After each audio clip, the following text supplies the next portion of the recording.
horteen filatamaan biyya kana bulchuu danda'u hortee warra Salamoon akka ta'etti lafa kaa'ee jechuudha. Uummata Tuulamaa dhiibbaa guddaa ragaa ture. Amantiidhaan dhiibbaa cimaa ragaa ture. Bilisoomtee ijaan arguu qabna. Oromiyaan teenna nurra jirti. Hooka dargaggoo dirqamni seenaa hamma duunii namni tokko hafuutti harka kennu diinaa jedha. Barreessonni Oromoo hedduu waliin gal soba jetti. Kun soba jetti marrinuu akkuma barbaade barreessa. Tulluu warri waaqeffataa dur dhaqanii roobatti kadhatan, yoo caamitti kadhatan, yoo roobnitti baay'atetti kadhatan, rakkoofitti kadhatan san ammoo manneen amantaa Ortodoksii akka irratti ijaaraman godhaman. Harabna baddaa daggalaa dhiinni Oromoo 50 hin baasu dhiiga baqqalaa jedhamee kan qabsaame saniin. Kun ammoo dimmimisa jedha. Jechoota kana maa fayyadamtee taayitilii kana maa fayyadamtee kana naa ibsita. Anaaf moodelli kiyya siyaasas barachuuf, seenaas qorachuuf, arsooma kiyyaafis, oromummaa kiyyaafis, maalummaa kiyyaaf jeneraal artiist Umar Sulimaaniiti. Kabra nagestiin kun gaafa barra'u afaan kooptiin barraa'e. Koopti jedhamu kun qubee warra Giriikii fi warri Gibxii irratti dabalanii qubee isaatti fayyadaman. Mootummaan maaliif amma deebisuu barbaade? Maal dhabne, maaliif kaane, maal arganne, maal tuttaana waan jedhu sani Arsii harki alangeesii baree, duddi kombortaasii baree, eessabbaa kee dhabxaalee sillaaseen sii galee. Kitaabota akkana kana barreessuun keessattuu siyaasa Itoophiyaa yookaan siyaasa Oromoo haala organized ta'een bareedaa ta'een barreessitee jirta. Kana barreessuudhaaf maaltu si kakaase? Dargaggeessa haala kanaan akka kitaaba lama yeroo tokkotti eebbisiisuu dandeetti. Tigraayitti yeroo Yuunivarsiitii Maqalee baradhu achitti hin duune ka yeroo qabsoo qeerroo Shashamanitti hooggannu hin duune amma isaa kanatti ammoo du'a sodaadhu hin jiru. Almost abbootiin gadaa Tuulamaa 4 alatti naala koonnanniittu. Hin jiru completely hin jiru ture. Daamee ta'e jira tootaalii bade. Namni hedduun waaqoo guutuu akka miseensa adda bilisummaatti ilaala. Adda bilisummaaf waaqoo yoo waliin makamanii beekamu hin beekan. Dhaloota baay'ee gaafatte hin beekan. Roobsan, Baalchaa, Waaqayyoo, Dasiisoo, Foorsaa.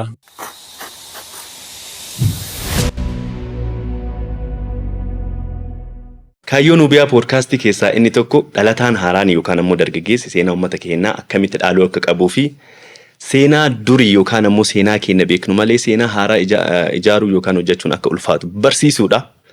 Yoo rakkeen akkam naga jirtu maatii waatiin alaamanni siin nagahaa kun Nubiyaa Poodkaastiidhaan Nubiyaa Poodkaastiin keenyarraa eegalee jira. Keessummaa cimaa qabannee dhufne keessummaan keenyarraa dargaggeessaa barsiisaa yuunivarsiitiiti qorataa seenaati. Injiinara ta'ee ammoo kitaaba seenaa cimaa ispeeshaalii siyaasa irratti kan xiyyeeffatu kan barreesse Injiinar Roobsan Baalchaati. Roobsan anaa dhufu baga nagaan gara istiidiyoo keenyaa dhufte. Baga nagaan eeddan warri Nubiyaa Poodkaast. Hayyee eebba irra turte kitaaba kana fakkaatu barreessitee uummata keenyaan geettee jirta. Baga gammaddee jalqaba irratti baga gammadisiin jechuu barbaada. Baga kanaan si gahe. Gammachuun haa gammaddanii folfaadha isin jechuu barbaada. Akkam ture eebba eebbisiisuun? Eebba eebbisiisuun yeroo barreessanii sanii caala namatti ulfaata.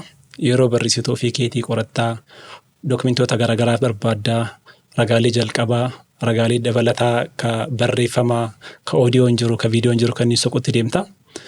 Yeroo san si'umaa fi laaptooppii keetii farkeetti socho'aa. Gaafa gara uummataatiin gadi baastu ammoo qaama qalbiin itti ifaayidaa.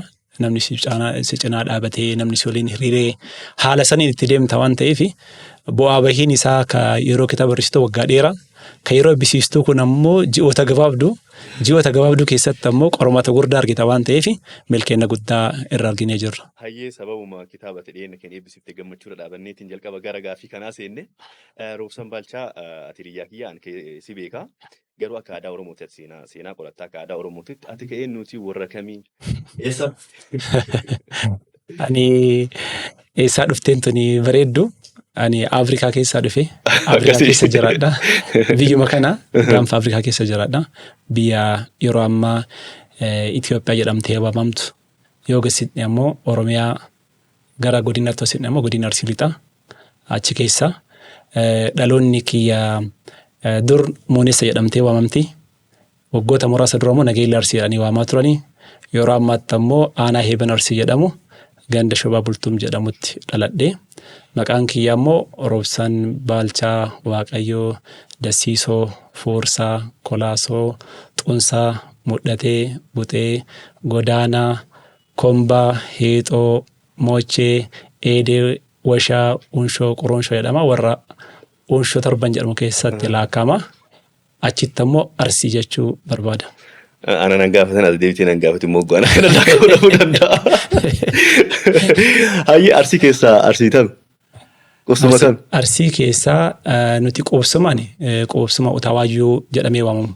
Utawaayyoon kun hara dambal teessoon Oromoo irra teettu keessattuu qubsuma Arsiititti gosaan ta'anii dheedaa cinaacha gosa jiru waliin teettaa. Dheedaa cinaacha kana keessatti qoobsomni nurra qubannu warra utaawaayuu jedhamee waamamu. Utaawaayuun kun koofalee nagatee qabatee Shaashamannee, Siraaroo, Shaallaa, Nageellee Arsii, Eeban Arsii fi akkasumas Adaamii Tulluu, Jiddoo Kombolchaatii fi gara Oromoo immoo Moonees Sassaammatee haga Zuwaay Duddaatti deemaa jechuudha. Mandooyyuudha moo sikkoo? Sikkisaadha.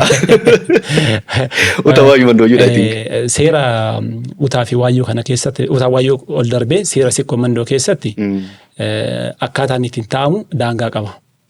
Arsii yeroo taa'u qoobsuma isaa achi yoo darbite seera kiyyaanii bultee kaa'a.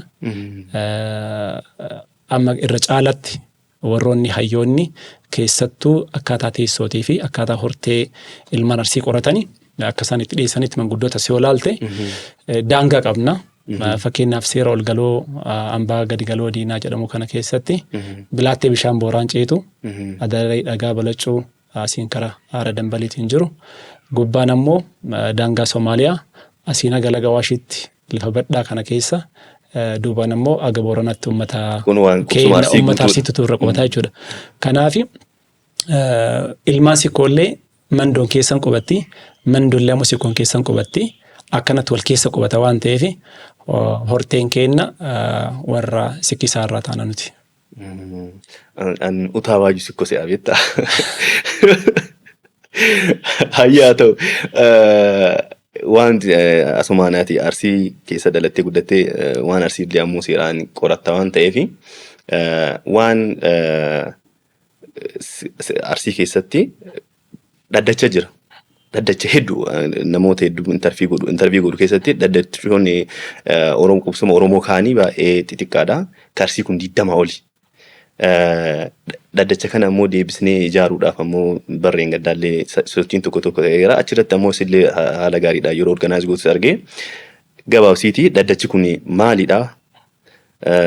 Maaliif badee maaf deebisuuf yaaltanii maal rageettan? Dhugaa dubbachuuf uummanni keenya uummanni Oromoo jaarraa sadaffaa dura qubsumni inni qubataa ture akka seenaa birsonni seenaa ibsanitti gadaa isaa jiddugala gadaa isaa naannoo mormor laga mormor yookaan ammoo laga Abbayaa ture. Achirraa ammoo godaansaan jaarraa sadaffaa keessa gara Odaa Nabeetti akka ta'etti dhufa. Kuni kan walii galaa jechuudha. Jaarraa 16ffaa keessa gara madda walaabuutti haaromsa gadaatiif gaafa godaanamu seentarii isaa madda walaabuu yeroo ta'u kanatti uummanni kun dhidhiibbaa garaagaraa keessa ture. Dhidhiibbaan sun dhidhiibbaa siyaasaa, dhidhiibbaa wal waraansaa keessattuu olaantummaa amantaalee jidduutti isa deemu jidduutti sirni bulmaata uummata Oromoo yoo ilaalte konfedereeshiniin bula. Konfedereeshinii jechuun dhaddacha qofaa miti. Isa oltu maaltu jira? Odaaleetu jira. Odaalee kana keessatti sirni gadaa geggeeffama. Sirni gadaa jalatti ammoo luboota jira. Amma nuti yoo ilaalte luba 5tu jira. Luboonni kuni lubni akka Arsiitti waamu, akki Maccatti waamu, akki Tuulamnitti waamu, akki Sabboogonatti waamu, ilmaan Booranaa akkitti waamtu adda adda ta'uu danda'a. Fakkeenyaaf Arsiin Birmajii, Horata, Bultuma, Bahara, Robalee jedhee waama. Bakka biraatti ammoo luboota biraa Biifolee, Michillee, Melba akkas jedhamee waama argita. Kanneen keessatti caasaan uummanni Arsiitti waliin bulu jalqaba maatii. Ati maatii eenyuutis hin jedhani. Maatii olitti ammoo aanatu jira. Aanaan kee kasittaanu jechuudha. Abbaa fuuldura ta'uu danda'a, abbaa shaarra ta'uu danda'a, warra sittaanutu jira. Isa ol darbitu ammoo maaltutu jira? Bahima ka jalatti baatee akka gosaatiitti wal geettu jira. Bahima sanii bahima gaditti ammoo balbalatu jira. Balbala ol darbite ammoo gosti kan geessu bahima qaba. Bahima san keessaa ammoo gosa seentaa, gosa keessaa ammoo konfedereeshinii baareentummaa, achi ol darbite ammoo konfedereeshinii Oromoo jala seentaa jechuudha. Kanneen keessatti uummanni Arsii akkaataa dheedaa cinaachaatiin dheedaa cinaacha yeroo jennu qubsuma irra jiraatu jechuudha. Laga waa beekama yeroo ammaa Baalee fayyadamu Baalee Bahaa fi Baalee Siidurii. Asiin ammoo qubsuma waa beekamana Diidaa, Gadaba, Albaso, Laanganno qubsuma lafaa ammoo dur maqaa Sidaamoo jedhuun yeroo xiqqoo dura ammoo maqaa Gujii Bahaa jedhamee waamamuun amma Boorana Bahaa maqaa jedhamu kana aanaa Liibanii keessa warri jiraatan isaan kunniin hunduu caasaa sirna gadaa Arsii yookaan Sikkoo mandoo jalatti bulaa turanii dhiibbaa sirnoonni darbaa irratti taasisaniin ammoo dhaddachoonni sanii gad jiran dhaddachi fakkeenyaaf dur beekamu dhaddacha 20tu beekama. Dhaddachoonni hunduu tumaalee mataa isaanii qaba. Waan achitti darbantu qaba. Tumaalee yeroo jennu seeronni itti muraman, seeronni itti lallaban, seeronni irratti ammoo hojiitti jijjiiraman ka garagaraa kunniin achi irratti tumama. San keessaa ammoo ilaalle dhaddachi bara darbee nu deebisuuf yaalle suni dhaddacha guutaati. Dhaddachi guutaa yoo xiqqaate aanaa gara 7tti dhiyaatu walitti qabee hoogganaa jechuudha. Yoo ilaalte amma fakkeenyaa fi dhaddachi guutaa aanaa Shashamannee gara Miilaa jala jira. Gara Shaallaa yeroo deemtu gara siin jira jechuudha. Dhaddachi guutaa achi jiru sun ammoo haga eessaatti deemaa jettu haga asii naannoo Baatuutti lafa dhiyaatu dhaddacha guutaa jala jira. Gara Kofaleetti illee dhaddacha guutaa jala jira. Asiin Qulullo jedhamee jira gara aanaa Hibenarsii naannoo Meexxii haga kana jidduu gadi namoo Siraaroo fi Shaallaa qabatee jidduu kana keessatti warroota abbootii gadaa lubni isaanii eeyyame dhaddacha guutaa jala warra bulchantutu bulchaa jechuudha. Kanaaf dhaddachoonni jiran dhaddacha Heeroo ta'uu danda'a, dhaddacha Qixibee ta'uu danda'a. Dhaddachoonni jiran kun waa beegama 11tu ture. Waa beegaman ammoo 9tu jira. Sanii alatti uummanni keenya ka Arsii kun badhina lafa irra jiraatutiin naannoo Baadiyyaa, Kambaata, Walaayittaa akkasumas ammoo sablammoota kibbaa naannoo akka Amaaraqoo, Silxee kana keessa waan faca'ee jiruuf waggaa tokko dura abbootiin gadaa Hadiyyaatii fi abbootiin gadaa Arsii dhaddacha tokko naannoo sanitti bananii jiranii haala bulmaataaf tolutti waan kaa'amuu fi qorannoo waajjira aadaa fi turizimii godinoota arfanii akkasumas Oromiyaa gaggeessaa jiruun caalmatti dhaddachoonni dur badan kunniin deebanii sirni gadaa Arsii illee sirna bulmaataa waan ta'eef Arsiin akka sanitti amantaa garagaraa soo qaban amantaa kan dhuunfaati bulmaanni ammoo kooliniiti waan ta'eef achilatti akka deebaniif qoratamaa jira. Suni qorannoo kiyya alaa jechuu barbaadeeti. Maaliif bade dhageettee jaarsonni yeroo haasan? Duraanii maaliif? Sunama kanaan waliin qabatu waan ta'eef ani sii deebisuu hin danda'a. Suni inni suni investigeeshinii danda'e akkamitti badee booda kaasna amantaan gaafa dhufu biyyi kun waa sadarratti ijaaramte. Northern amantaa Ortodoksii, Eastern amantaa Islaamaa, Southern fi Central ammoo traditional religion isa amantaalee akka waaqeffannaa akka warri Sidaamaa kabajuu kana fiichee cambalalaa kan jedhamu warroonni hunduu amantaa waaqeffannaa qaban jechuudha. Dhiibbaan kuni keessattuu sirna Arsii irratti kan gaggeeffamu bara Haile Sillaasee keessa dhiibbaan guddaan gaggeeffamaa ture. Maaliif gaafa Haile Sillaaseen gara biyyaatii baqatee gaafa deebi'u uummanni Arsii firiidamii argatee ture. Lafa isaatti deebi'ee ture. Isa kanaaf waliin jireenya irratti waan dhiibbaan godhameef bahaan amantaa Islaamaatu dhiibbaa irratti gaggeessaa ture. Fakkeenyaaf sirni gadaa waliin gaafatte bahaan kabade amantaa Islaamaatiin bade.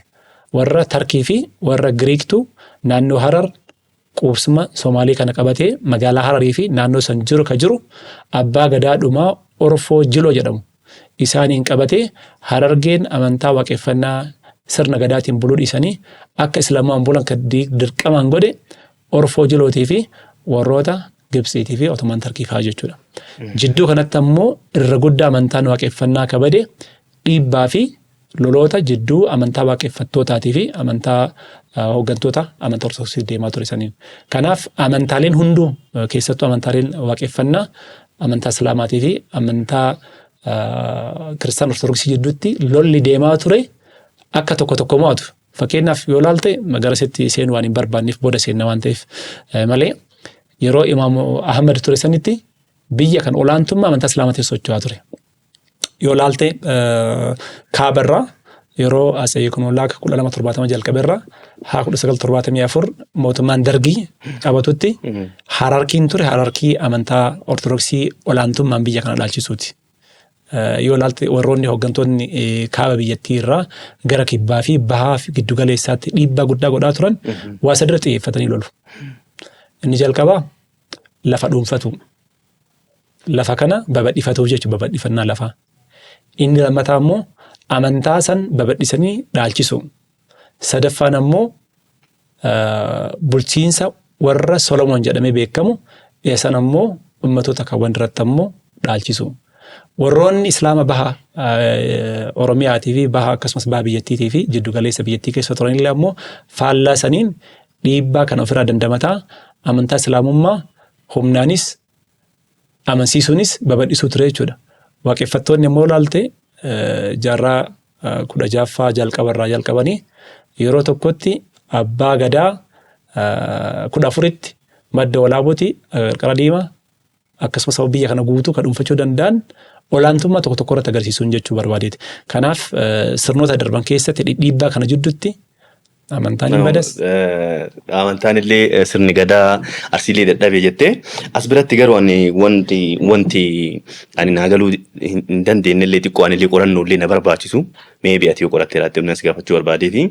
Amantiin qofa sirna gadaa kan hin dadhabsiisaa jiru gaafii natti ta'e sababni kana gaafadhee fi yoo uummata tuulamaa yookaan ammoo naannoo Finfinnee kana jiru uummata tuulamaa jennee hin dandeenya. Uummata tuulamaa dhiibbaa guddaa irra gahaa ture bara asaallu kana. Maalidhaa amantiidhaan dhiibbaa cimaa irra gahaa ture. Oromoo irraa gara saba biraallee akka jijjiiraman dhiibbaan guddaa irra gahaa ture. Garuu jidduu san keessa ta'anii sirni gadaa kun mul'ata keessatti. Sirni gadaa dhiibbaa amantaaleen walirra fidanii fi bulchiinsi ammoo amantaa dawoo godhate. Fakkeenyaaf olaalte sirnoonni Salaanoo Daanestii jedhamee 1270 irraa 1974 ture. Sirnoonni kun sirna traditional religion hordofan kanneen warroota amantaa waaqeffattoota qofaa miti. Gosoonni sablammoonni biyya kanaa akkaataa traditionalii amantaa itti waaqeffatan qabu, akkaataa itti wal bulchan qabu. Kana Koonsoo irratti argaa jirta, Hadiyyaa irratti argaa jirta, Sidaama irratti argaa jirta, Oromoo irratti argaa jirta. Dhiibbaan sirna sanniin keessatti ture immoo akka isaan sakaalaman godhe. Akkuma sii kaasee baha Oromiyaa irratti dhiibbaa amantaa Islaamaatti ture. Baha Oromiyaa yeroo jennu Harargee qubsuma Baalee qabatee jechuudha. Dhiibbaa amantaa Islaamaatti ture. Warroonni waaqeffattootaas faallama sana immoo warra lachuu dhiibuu jechuudha. Warra Islaamaas dhiibu akkasumas immoo warra Ortodoksii illee dhiibu. Lolatu jidduu isaaniitti deemaa ture. Lola kanaan dirreewwan waaqeffannaa, dirreewwan Ortodoksiin itti waaqeffatu, dirreewwan Islaamni itti waaqeffatu keessattuu jaarraa 13ffaa haga jaarraa 16ffaa wal jalaa barbadeessaa turan. Seentara tokko abbummaa itti fudhatu akkuma turre sii kaase fakkeenyaaf bakka dur warri waaqeffataa itti irreeffatu warreen amantaa Ortodoksii maal godha? Ximqatatti ba'a jechuudha. Yeroo isaan itti ba'an maal godhu isaaniif ammoo bakka qulqulluu warra kaaniif ammoo bakka balfamaa godhu. Tulluu warri waaqeffataa dur dhaqanii yeroo batti kadhatan, yoo caamitti kadhatan, yoo roobni itti baay'ate itti kadhatan, rakkoof itti kadhatan sana ammoo manneen amantaa Ortodoksii akka irratti ijaaraman godhaman. Karaa saniin tokko dhaaluun tokko barbadeessuun jira. Akkasii kaasee dhuma jaarraa 12ffaa irraa haga jaarraa 15ffaatti yeroo Oromoon gadadoo keessatti seene. Garamitti bu'e? Gara hangafaa fi qotisuu wal bulchuu, gara tokkummaa fi wal dhageettii gosaatiin buluu, seentirri tokkorraa qoqqoodamuun kun dhufe jechuudha. Gaafa deebi'ee dhufus maaltu isa qunname? 1855 yeroo Atsee Tewoodiroos jalqabe irraa ka'ee haga gaafa 1974 dhiibbaan bakka tokkotti walaa caalu malee sirna gadaatiin akka waliin geggeessin akka waliin bulchine godhamaa ture. Maaliif akkaataan bulmaata biyya kanaa akkaataa bulmaata warra sanyii Salamooniitiin akka ta'u kabra nagestiin keessatti akka barraa'etti isaan kan ibsan. Kabra nagestiin kun gaafa barraa'u afaan kooptiin barraa'e. Koopti kan jedhamu kuni qubee warra Giriikii fi qubee warra Giriikii fi warri Gibxii irratti dabalanii qubee isaatti fayyadaman. Amma naannoo piraamiidota irratti wantoonni barraa'an kun afaan kooptiitiin barraa'e. Kanaaf barreessitoonni tokko maal jedhu? Kabra nagesti gaaf jalqaba barraa'u afaan Arabaatiin barraa'e yookaan afaan kooptiin barraa'e warra jedhu jiru. 1225tti kan barraa'e afaan Arabaatiin ka'e musoni fuula 9 gara Giiziitti qeesiin Isaaq jedhamu gaafa jijjiiru fuula 150 godhee baase. Fuula 150 kana keessatti horteen filatamaan biyya kana bulchuu danda'u hortee warra Salamoon akka ta'etti lafa ka'e jechuudha. So hortee warra Salamoon bulchuu qaba jedhu kana maalirraa dhufa? Mootittiin biyya kanaa yeroo sana Absiiniyaa bulchaa turte Saabaa jedhamtuu fi nugusni warra Yahudaa yookaan Israa'elii isaan Solomoon jedhamu jidduutti ilmi Qadamii Milikii jedhamu dhalate. Hortee warra kanaa qofatu biyya kana bulchuu danda'a. Wanti jedhamu kun gaafa dhufu warroota hortee Solomoon kanaa ala jedhamee ilaalamanii fi amantaa Ortodoksii ala kan jiranii akka isaan aangoon qabanne godhuun seentara isaanii barbadeessuun kun deemaa ture. Warroonni hafanis ammoo ta'anii eegani. seentarri kaaga barbadaa'uun hedduu islaamni illee ofirraa lolaa waaqeffattoonni warroonni amantaa traditional religion akka waama barreessonni hedduun waamanitti ammoo warroota paagaan jedhanii waamu. Nuti ammoo akka qorannoo amma gaggeessaa jirrutti warroota amantaa aadaa hordofan yookaan amantaa ganama warra hordofan jennee ilaalla. Isaan kanneen jidduutti deemaa ture. Isaan kanneen jidduutti akka deemuun gadaan bahatti islaamummaan laafate qoobsuma keessattuu Harargeetti Orfoo jiru irratti dhabate sirni gadaa. Arsiis dhiibbaa amantaa islaamaatii fi dhiibbaa amantaa kiristaanaa kana jidduutti sirni gadaa wal bulchuun Arsii keessatti Haile Sillaasee keessa dhaabate. Tuulamni 1865 irraa jalqabee olaantummaan amantaa Ortodoksii waan raffi'ameef san dura warroonni turan fakkeenyaaf Shawaan Sultaaniitiin 896-97 hundaa'e jaarraa 9ffaa keessa hundaa'e jechuudha. Warroonni akka Warjiifaa Daalatti fakkeenyaaf naannoo Sandaafaa irraa buqqanii gara Daalatti akka siqan ka godhame warri amantaa Ortodoksiin fudhan akka dhiibaman godhaman. Dhiibbaa kana keessatti amantaa waaqeffannaa dhiibamaa ture amantaan kiristaanaa badaa ture jechuudha. Walii dhiibbaa lola guddaa deema. Sirna gadaa deebisanii ijaaruun banatuun Harargee soo ilaalte Odaa Bultuum jalatti amantaa fi amantaa islaamaatii fi amantaa waaqeffannaa kana yookaan sirna gadaatiin buluu kana wal cinaa ofuun Harargee keessatti illee argita jechuudha.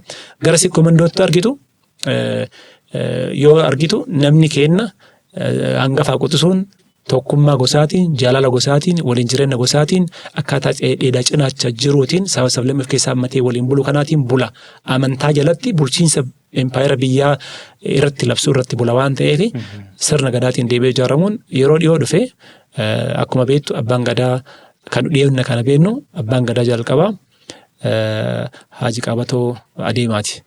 Isaanitti taanee bifa amaanaatiin sirni gadaa Odaa Roobaa akka deebi'ee ijaaramu dhaddacha Odaa Roobaa akka deebi'ee banamu erga godhameen boodatti abbaa gadaa Aliyyee Muhammad Surur Roobaa Kontee bira bifa amaanaatiin kaa'amee waggoota 8 kana Aliyyeen abbaa gadaa Arsii yookaan ilmaan Sikkomandoo ta'ee hoogganaa jira. Yeroo ammaatti ammoo biiroo aadaa fi turizimii godinotaa waan karaatti hojjetaa jiru nus quba qabna. Lubaan akkaataa kaleessa akka ganamaatitti. Gadaa nama fakkeenyaaf seentarii kanatti hincitee jedhama. Warri Arsii ammoo gadaan hincinnee hinciisee jedhama. Hin laafatee hin dadhabee hin dhokatee eessatti akka eenyuurratti akka dhaabate luba kamirratti akka dhaabate qoratamee abbaa gadaa haarawaa akka itti bahasan ta'a. Kanaaf sirna gadaa keessatti olaalte abbootiin gadaa aanaan jiru ganda gandaan jiru kutaa magaalaatiin jiru. Isaan kunniin lubni nu eeyyamaaf hin eeyyamuuf gosa kam keessaa sirni gadaa kaleessa fakkeenyaaf Arsiin gaafa tumamtu 5 sikkootiif 7 mandoo gaafa tumattu gosoonni akka gadummaan bulchan ta'an gosoonni qaallummaan akka waan qaalluu raawwatan gadaa goodaatu jira. Sirni gadaa bulmaatni isaa akkaataatti wal bulchan caaseffamni isaa yoo ilaalte naannoo Gujiif naannoon Booranaa haalli jiru. Waan hin cinneef yookaan waan hin ciisneef eenyu ta'anii bulchee luba kam keessatti waan gaarii arganne luba kam keessatti gadadoon nu qunname waan jedhu kana baruulee isaan barreessanii yeroo baalli waraqaa fuudhiinsa bara darbe geggeessan irratti arginee jirraa jechuudha. Kan naannawa Sikkomandoo kan mana gaafatte kuni bara kam ciise akkamitti ciise luba kam irratti ciise lubni markaa qabu kami kattaanii fudhatu kami. Waan jedhu kana biiroon aadaa fi turizimii Oromiyaa biiroon aadaa fi turizimii godinaalee fi magaalaalee godina Arsii keessatti argaman jechuun Baalee lamaan Arsii lamaanii fi magaalota dabalatee yuunivarsiitii Arsii fi yuunivarsiitii Madda Walaabuu akkasumas Oromiyaa State yuunivarsiitiin fa'a waan kanarratti qoratu jedhee abdii qaba.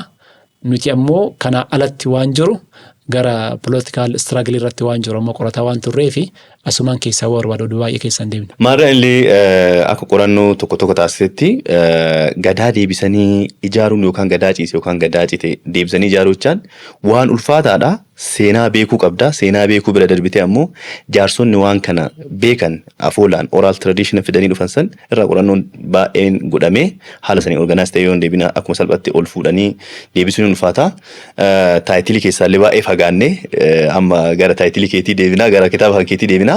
garuu akka dargaggeessa tokkootti taate nama lafaa ol dhufaaru san biraa ammoo deebitee injiinarallee barsiisaadhallee gara seenaa kitaabota akkana kana barreessuun keessattuu siyaasa Itoophiyaa yookaan siyaasa Oromoo haala organized ta'een bareedaa ta'een barreessitee jirta. Kana barreessuudhaaf maaltu si kakaase? Akkamitti dargaggeessa taate haala kanaan akka kitaaba lama yeroo tokkotti eebbisiisuu dandeetti? Kitaabni kan kee yoo ilaallu haala bareedaadhaan barraa'ee waa hundi isaa kwalitii illee hojjettee garuu kamiin iyyuu anillee dubbisee jira baay'ee bareedaadha. Maaltu si kakaase? Wanni jettu jira maaltu si kakaase kitaaba akkanaa kana barreessuudhaaf? Dur yeroo barataa taatee barattu ani xiqqeenya kiyyaarraa barnoota istirii kana baay'ee illee hin jaaladhu ture. Yeroo kutaa 9 baradhu Rabbi jannata isaa qananiisu barsiisaa Aabboo Umar jedhamutu ture barsiisaa kenna. Yeroo qabsoo qeerroo sana Geellarsii keessatti ajjeefame.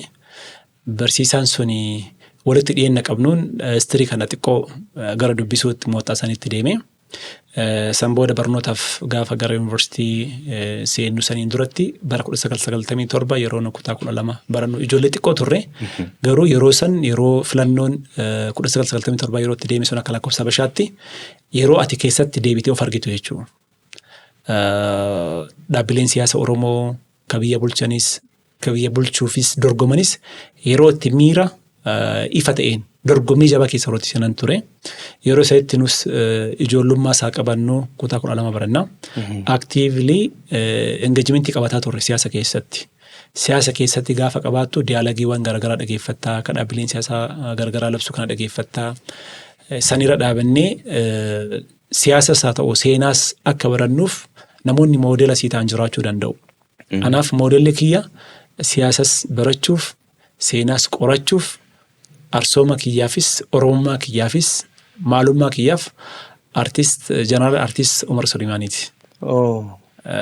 Ijoollummaan isa dhagaa guddannee, isa dhagaa barannee. Saniif ijoollummaan isa dhagaa guddannee achi keessatti ati ka'umsa qabaachuu qabda. Nama tokko moodela godhattee kaata. Political struggle beekuuf kaasettoota Umar Sulimaanii dhageeffatuun dirqama ta'a jechuudha. Sanirraa ka'ee barnootaaf ijoollummaa kiyyaan maatii biraa fagaadhee kan beenne yuunivarsiitii Maqalee gaafa seentu ijoollota Oromiyaa godinaalee garagaraa dhufan ijoollee sabab sablammoota argitaa waa'ee biyya kanaa laaltaa waan achi keessatti deemu laaltaa kun gartuu amantaatiin ijaaramee yoo deemu argitaa kun gartuu siyaasatti ijaaramee yoo socho'u argitaa barnoota tokko waliin barataa amantaalee qabdu ammoo dhuunfatti bakkeen itti ho'isanii namni ittiin waa hunda ittiin sochoosoo jiraate yuunivarsiitii keessa. Yuunivarsiitiin bakka Itoophiyaan xiqqittiin itti keessatti argamtu waan ta'eef achi keessatti ammoo waan jiru saniin gaafa laaltu gara qorannoo of argatu maaltu jira biyya kana keessatti gaheen akka Oromootti nu qabnu maali akka itti waamamnu hoo maal fakkaataa waan jedhu kanneen haalli ati itti laaltu jira.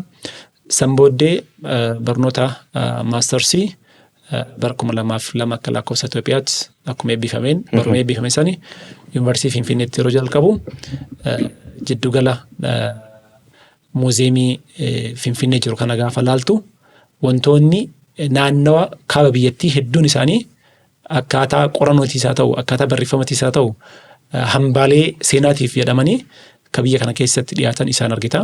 San booddee ammoo gaazexaawwan yoo laaltu salaamtaa gaazexaan fakkeenyaaf buufanni xiyyaara Itoophiyaa keessummaa gara biyyaatiif dhufu gaafa isa laaltu wantoonni jiddugaleessaa fi kibba biyya kanaa biyya takka eeguu qabaannee hedduun argitu achirratti. Kanarraa ka'ee maalinni maaltu jira waan jedhu kanniin investigationii sanniin godhaa ture. San keessaa ammoo ani yeroo yuunivarsiitii baradhus, yeroo iskuulii baradhus, yeroo maastarsii baradhus haga qabsoo qeerrootti engagementii struggle san keessa waan turee fi sanniin irra dhaabattee waan namni keenya barreessus keessattuu biiroon aadaa fi turizimii Oromiyaallee qorannoolee isaan gaggeessan jiru. Qorannoo san keessatti seenaa Oromoo haga walakkeessa jaarraa 20ffaa qopheessanii turanii jildii 1-2 achi keessatti waan jiru san keessatti ammoo engagementiin isaan godhan qorannoo isaan godhan kun bu'uura sii ta'a. Bu'uura saniin ammoo saniin duuba maaltu jira kayyoo kana qorachuutti seentaa jechuudha. Maaliif ani dubbisa yeroo baay'ee dubbisuu jaalladha. keessattuu kitaabilee baay'inaan dubbisu kitaabota afaan Ingiliziitiin barraa'an kan barsiisonni weestarni kunniin iskoolaaronni garaagaraa barreessan kanneen waan laaltuu fi akkaataan isaan waan biyya keenyaa ittiin barreessanii fi akkaataan ammoo barraa'ee lafa jiru walgeetan waliin gitu wayyoo kanneen laaluutti ka'ee fakkeenyaaf waan aanolee kuni yoo laaltu hin dubbatama. Afaan Oromootiin diteelii barraa'een argitu Profeesar Abbaas Haajii ganamoo qorannoo oosaa irratti waan isaan dhiyeessan sanniin gaafa laalu dhaloonni kun waa irraa barachuu qabamoo barachuu hin qabu yohanniin wantoonni akka ka'umsaatti PowerPoint tokko qopheessee jira. PowerPoint san yeroo jijjiiramni dhufu magaalaa Shashamannee keessatti bakka keessummoonni akka Jawaar Mohammed, Profeesar Isqeel Gabbisaa bakka buutonni mootummaa akka ammaa kanaa miti barasan waliin fiigutu jira, wal dhaga'utu jira. Jijjiiramatu dhufee namni hunduu gammachuu qaba. Isa irraa ka'ee gaafa ani pirezenteeshinii san dhiyeessu namni hedduun intarestirii ta'anii haaluma saniin gara qabsoo qeerroo kana erga hoogganeen booda kitaabni yeroo qabsoo qeerroo hoogganu ani maqaa biraatiin barreessa jira. Maqaan bara sanittiin barreesse maqaa qalamaa ture. Inni sun ammoo erga jijjiiramni dhufeen booda maqaa kiyyatti adeemu jedhamee waan namoonni hedduun rekoomendii na godhaniif kitaaba Lama Warraaqsa Qeerroo jedhu maal dhabne maaliif kaane maal arganne maal tuttaa naman jedhu sani waggaa 8 dura eebbisee ture jechuudha. Isarraa ka'ee gara duubaatti deebi'ee wanti amma waaqa guutuuf irratti turan maali? Maal tuttaa'e? Akkamitti ibsame? Maaf ammoo barreeffaman dhabame waan jedhu kana manguddoon lama afeerraa naa godhanii manguddoo san keessaa tokko Jeneraal Aliyyuu Maraagaati. Jeneraal Aliyyuu Maraagaa jechuun hoogganaa adda tokkochummaa bilisummaa uummata Oromoo yookaan paartii Jeneraal Waaqoo Guutuu yeroo jijjiiramaa Jeneraal Kamaal Galchuu jalatti adda tokkummaa walabummaa Oromiyaa jedhanii yeroo galanii isaa warra galanii lammaffaa ammoo jaarsa Booranaa Liibanaa qo jedhamu biyya itti salphatu amma gara fuula Rabbii waggaa 2 dura deeminatti fakkaata. Namoonni kunniin akka qorannoo sanaan geggeessu warra naaf affeeranii jechuudha. Kanarraa gara qorannoo seenaa qabsoo. Siyaasa jennaan moo qabsoo? Siyaasa illee hojjettee rakkoo hin qabu. Garuu political struggle irratti kaanii qoradhe jechuudha. Hayyee kitaabota kan kee keessaa kitaabonni kan kee Ciniinsuu jedhamuu fi Dimimisa jedhamu. Dimimisa jedha. Baay'een ajaa'ibee yeroo tokkotti kitaaba kana ga'u qorattee barreessitee haala kanaan preserve godhuu kan keetiif namoonni atirraa qo'attee hedduu namuu lubbuun jiru nama yeroo sanillee keessa hirmaatee waan ijaan argan asitti maneetti barreessite jalqaba taayitilii isaa irraa kaanu kun Ciniinsuu jedha kun immoo Dimimisa jedha. Garaagarummaa jechoota kana maa fayyadamtee taayitilii kana maa fayyadamtee kana naa ibsita. Lammaffaa immoo deebitee warra maan godhini lama haala kanaan akka mee waan kitaaba kana Dimimisaa fi Ciniinsuu kana natti himi. Ayyee bareeda. Normally maqaan gaafa ilmallee argattu maqaa abbatu baasa. Yeroo maqaa baastu ammoo ilmaan teetii maqaa babbareedaa baastaaf. Amma Ciniinsuu jedhu kuni namni hedduun Ciniinsuu waan cinqii tokkotti ilaala. Ciniinsuun seera uumaati. Oduun ciniinsiifannee haawwaleen teena ciniinsiifatanii nu argatan. Dhaloonni itti aanullee akkaataa dhiiraaf dubartiitti Rabbiin kaa'een horiinis haa ta'uu, bineensoleen biraas haa ta'uu, namnis ciniinsifataati ka firee isaa yookaan fiixa isaa kan itti fufsiisu. Leegaasii isaa kan itti fufsiisu. Ciniinsuun kun jecha an dhuunfattu midhuun taane seera uumamaa keessatti ka warri keenya warri Oromoo ittiin fayyadamu jechuudha. Ciniinsuun waan an uume midhuun taane afaan Oromoo keessatti Oromoon godina hundaatu ibsa ciniinsuu akka itti ibsu gargaraa ta'u malee laalaa ciniinsuun qabdu gargaraa ta'u malee ciniinsuun jecha afaan Oromooti. Ciniinsituu kitaaba kana keessatti yoo laalte seenaan karaa lamaan barraa. Tokko chronological order yookaan ammoo wal duraa duuba akkaataa taateen sun ta'eetiin baraan yookaan waqtiin ibsamaa jechuudha. Inni lammataa ammoo seenaa yeroo barreessitu bakkee taateen sun itti ta'een ibsita. Waqtii iddoo akkasitti ibsita. Yoo akka hangafummaatti ilaalte Dimimisatu umriin dursa gara dubaatti deebi'a waan ta'eef. Akka abbummaatti yoo ilaalte ammoo na biratti ammoo ciniinsutu deemsa uumate yookaan dhalchee jechuudha. Maaliif ani ka barreessuuf yaadaa ture kitaaba ciniinsuu barreessuuf yaadaa ture kitaaba gaafa barreessitu ammoo maqaa jalqabatti hin baastu. Deetaa fudhattaa deetaawwan kanneen hin fuutaa yeroo fuutu akkuma nama research hojjetuutti primary source, secondary source, tertiary source isaan kanneen ammoo validate godhuu qabdaa. Seenaa tokko deetaa argatte qofarra dhaabattee seenaan kun dhuga jetteellee ilaaltu cross check godhuu qabdaa. Kabraa validate godhuu qabdaa. Haqummaa isaa ilaaluu qabdaa. Seenaan tokko oduusitti dhadhaa'u kabreessitu jira. Maaliif yeroo deetaan kun yoo bahe vaalii qaba jettee waan laaltuuf. Seenaan Oromoo jalqabarraa hagammaatti yoo ilaalte waa sadii keessatti hin hirmaanne. Waa sadii keessatti ammoo ammas nu hanqata jechuudha. Tokkoffaa bifa oodiyootiin waraabamee lafa hin jiru. Lammata bifa viidiyootiin waraabamee kan lafa jiru baay'ee muraasa. Isaanuu cross check godhu si gaafata. Validate godhuuf yookaan haqummaa qabamoo haqummaa hin qabu. Amma hadiisallee yeroo namatti ibsan sheekoleen kenna, ulamaa'in kenna, ustaazonni kenna hadiisni kuni sahih hadiisni kun da'ii fayyadni nuti muti seenaalee himamullee himamsa afaaniitiin argaa dhageettii waan dhufuufi isaan kanniin ka dhageettii hundi dhugaa miti. Itti dabalama yookaan irraa hirdhata.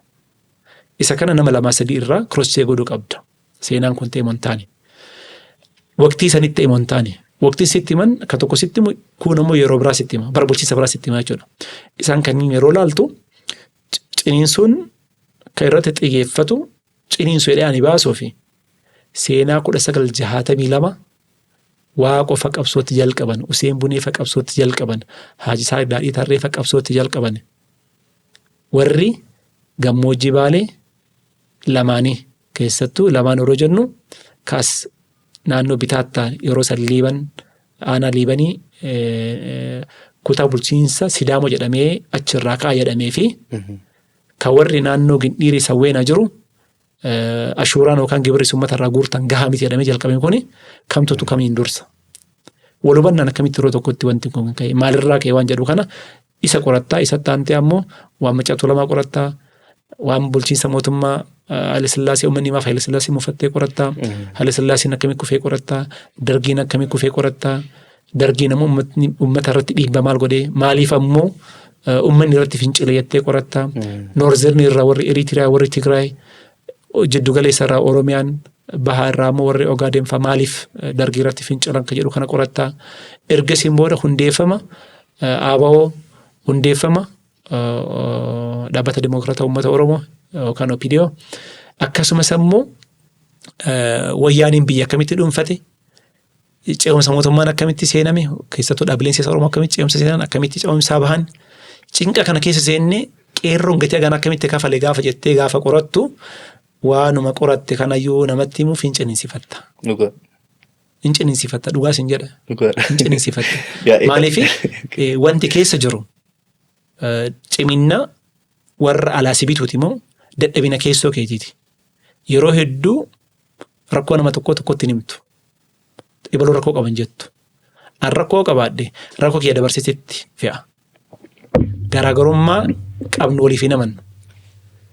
Akka dhaabbilee siyaasa Oromootti oduu fudhattee waanuma dhaabbilee siyaasa Oromoo himatuuf ciniinsu mataan isaa. Maaliif tokko yoo farraju tokko xiqqeessu tokko maqaa xureessu malee garaagarummaa walii amananii jabinna walii yeroo isaan recommendation yoo isaan recognition walii kennan argitu. Recognize waliin godhan. Garaagarummaa walii ammoo waliif accept waliin godhan. Isa kana gaafa argitu gaafa qorattu wanti kuni ciniinsuu akkuma dubartiin fiixaa kennuuf ciniinsifattu waan uummanni Oromoo 1962 irraa keessa darbe nama gadi muunuu namatti himuufu ciniinsu. Riskii himuufu riskii fudhachuudha moo riskii namaatu hin jiru. Ani dhugaa sitti hima. Ani kabara Tigraayitti yeroo yuunivarsiitii Maqalee baradhu achitti hin duune. Yeroo qabsoo qeerroo Shashamanitti hooggannu hin duune amma isaa kanatti ammoo du'a sodaadhu hin jiru. Maaliif wanti himaa jirru waan kalee darbe malee waan addaati miti. Seenaa yeroo barreessitu fakkeenyaaf seenaa Itoophiyaa bakka sadiitti qoodama. ancient, medieval fi modern jedhamee kaama.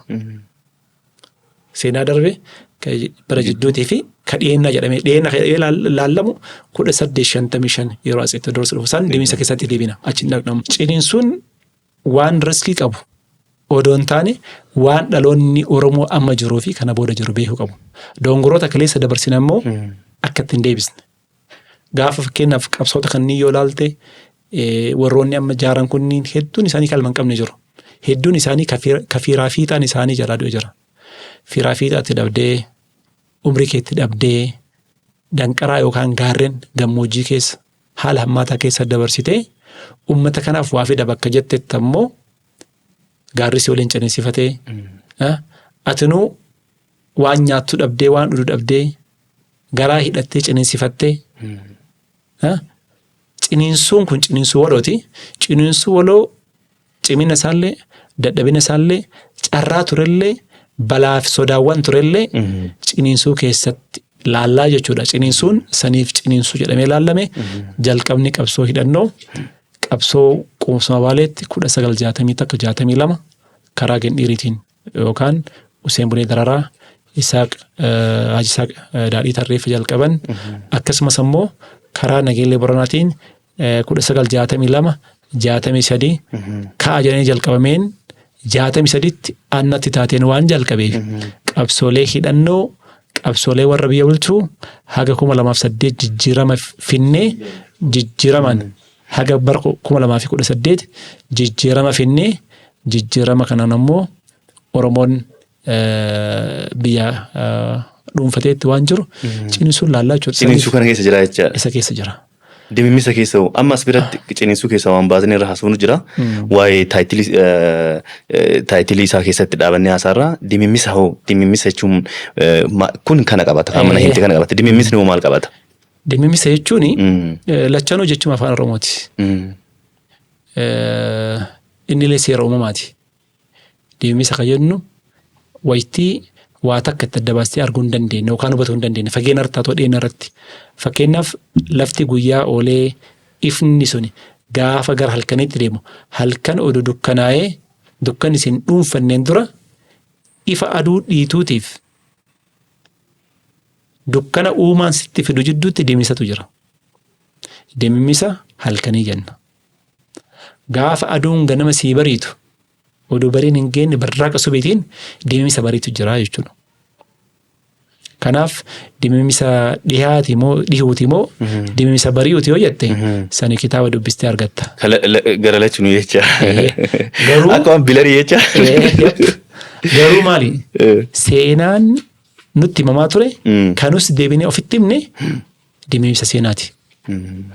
Fakkeenyaaf Oromoon yeroo tokkotti biyya kana dhuunfatee, Oromoo yeroo tokkotti biyya kanarra cambalaqee, Oromoon yeroo tokkotti biyya kana barbadeessee irra dhufe malee biyya kana hin jiruu jedhama. Qorattoonni keenyas barsiistonni keenyas hedduun isaanii maaf kun ta'e akkamitti ta'e waanuma nutti himan san nus waan fudhanneefi biyya Itoophiyaa jedhamtu kanarraa gaanfa Afrikaa irraa homaa hin qabnu biyya ayidiyaal taate takka Oromiyaa ta'e jedhamtu takka qabna. Anis akkasitti guddadhe. Akkasitti baradhe. Yeroo baradhus Muktaar Usmaan maal jedha beektaa? Bilisoomtee ijaan arguu qabna Oromiyaan teenna bilisoomtee ijaan arguu qabna Oromiyaan teenna nurra jirti hooka dargaggoo dirqamni seenaa hamma duuniin namni tokko hafutti harka kennan kenninu diinaa jedha. Haga namni tokko hafutti bilisummaaf falmannaa jedha. Oromiyaa adda baasuudhaaf kaayyoon yaa. Umar Sulimaan isoo dhageette bilisummaa moo birmadummaa barbaaddu jedha. Bilisummaa, birmadummaa, walabummaa maali kunniin? Walaba ka ta'u Oromiyaa moo Oromoo? Bilisummaa ka argatu Oromoo moo Oromiyaa? Isaan kunniin kan ulaallu jechuudha. Biyya kana keessa homaa hin qabnu. Biyyi tuni nurratti fe'amtee ka jedhu kanaan ideoloojii saniin socho'aa waan turreef isa keessatti nus qabsaa waan turreef dhugama Itoophiyaa tana keessa waa qabnu waan qabnu wanti nutti fe'ame sunni kanullee deebinee namatti himnu kofitti illee himnu suni sirrii akka hin taane dimimsa keessatti arginaa jechuudha. Kanaaf dimimsi seenaa qabsoo biyya Itoophiyaa jedhamtee yeroo ammaatti waamamtu akkaataa waamamsa duriitiin kaabaan Absiiniyaa jiddugalaan bulchiinsa warra Nuubiyaa gara lixaa fi jiddugala biyyaatiin bahaaf giddugaleessaan ammoo biyyoota sulxaanotoonni Islaamaa kanneen akka Shawaa, Adal, Fatagar, Ifaat, Dawaaroo, Baalii, Hadiyyaa, Waajii, Awusaa fi akkasumas Halaabaa yeroo ture kanatti maal fakkaatti Itoophiyaan? Ijaarsi Itoophiyaa amantaarra rarra'ee ijaarame moo gabrummaa sabummaa irratti rarra'ee ijaarameen suni dimmisa seenaa nuti keessatti waggoota dheeraaf nagadhalanii dira. Kanaaf anis akka nama qorataa tokkootti yoo background barnoota kiyyaallee injiinaringii ta'e siyaasa biyya kanaa dhiibuu keessatti gahee qaburra gara qorannoo kanaatti seenee dhalootni nu booda jiran waan kana akka barataniif dimmisa seenaa jedhee taa'e. Anillee amma yeroo haasaa kanatti haasoftu irratti waan tokko waa yaadadhe jira. Maal jedhaa daa'imummaa keeraallee yeroo guddadhee dhiyeenya kanaallee abdiin kee fuulduratti yoo Rabbi jedhe Oromiyaan addatti baatee bilisuma akka biyyaatitti alaabaa mataa ofii qabattee daa'imummaa irratti yoo yaaddu taate mana barumsaatti alaabaa kanaa miti faarsi nuufa jennee kaayyoo ijoollee Oromoo maraati. Dhalataan lafaa dhufu keessattuu kaayyoo yaada san qaba fuulduratti ka jedhu. Deebi'ee ammoo akkaataan atammaatti dubbatte kun Itoophiyaan biyya tana hin weerarteen beekna. Oromoon weerarteen beekna. Weerara warra kaabaa weerara Absiiniyaa jennee qabanna. Amma immoo poolitikaa keessatti wanni jijjiiramne hin jiru. Fuulduratti waliin ceenaa ka jedhu jirra. Sun keessa seenuun barbaadu. Kitaaba hankee dimimsa ciniinsuu keessatti waa'ee qabsoo uummata Arsii kan waa beekamaa fi gabanaa haala gaariidhaan barreessitee as keessa argaa. Qabsoo Arsii ilmaan Arsii kan bara 1962 haga 70 jiru akkamitti eegalee kaayyoon inni eegalee maalidha? Erga eegalee ammoo maal keessa darbee bu'aan isaa hoo maali? Fakkeenyaaf jaarsi duratti ati kaafte namuun baqatanii biyya alaa jiran bu'aan isaan qabsaaniif sunoo maalirra jira? Haga 90 1970 deemuu dandeenya 91 illee jedhamee gabaabsee natti himi. Kitaaba hankee kanaan wal qabsiisaa jecha. Dhugaa dubbachuuf seenaa yeroo qorattu seenaan biyya kanaa karaa sadiin barraa'aa ture. Tokko keessaa filatanii barreessaa akka turan jira. Ahmediin Jabaliisa kana kitaaba isaa irratti ifatti lafa kaa'ee jira. Gara Islaamummaattis haa barreessu seenaan Oromoo saaluma wal fakkaatuun warri kaabaa yeroo barreessan jalqabarra seenaan biyya Itoophiyaa jedhamtu jaarraa 14ffaa dura barraa'ee qabataman hedduu hin mul'atu. Walumaa gala seenaa Itoophiyaa. Seenaan Itoophiyaa. Itoophiyaa kajettu kun maqaan isaa maalii kajettu ittoo deebite? Itoophiyaa kajettu kun iyyuu haga ammaatti inni mataa isaa dimimsa keessa jira. Itoophiyaa kan jedhamtu fakkeenyaaf gara ciniinsuutti dhundhune dura waa Itoophiyaa ibsee ka'ee garas darbuu waan barbaaduu fi maarraa ka'ee eessa ga'ee waan jedhe waan naa kaasteef. Itoophiyaa kan ittiin ibsinu biyyi Ijipt yookaan biyyi Masrii jennu suni jalqaba warra Giriikii jalatti bitamaa turte ergasii warra Roomaa bulchaa ture ergasii warra Arabaa bulchaa ture. Warri Giriikii gaafa bulchu Itoophiyaa jedhee kan isaan waamanii warra achirraa gadi jiru.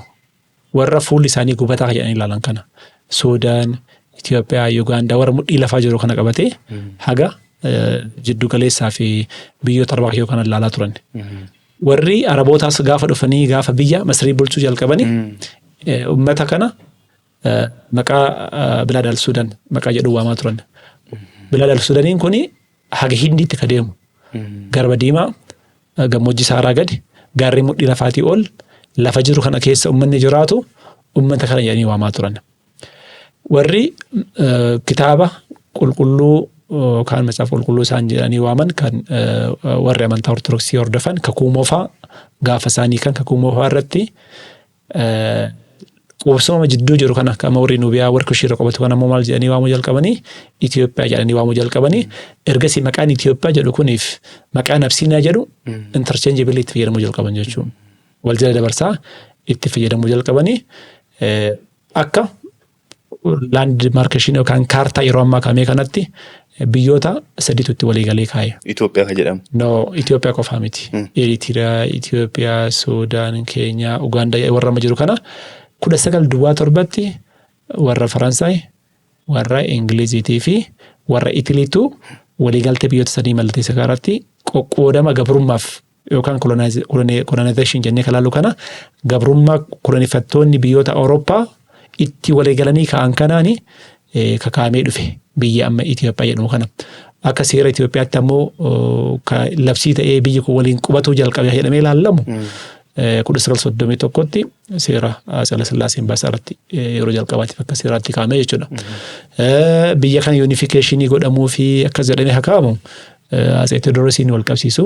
Tewoodiroos ammoo biyya amma jiru kana guutuu wal qabsiisu miti. Yaadni akkasii yoo ta'e biyya amma guutuu Itoophiyaa jedhamu kana qabatu miti.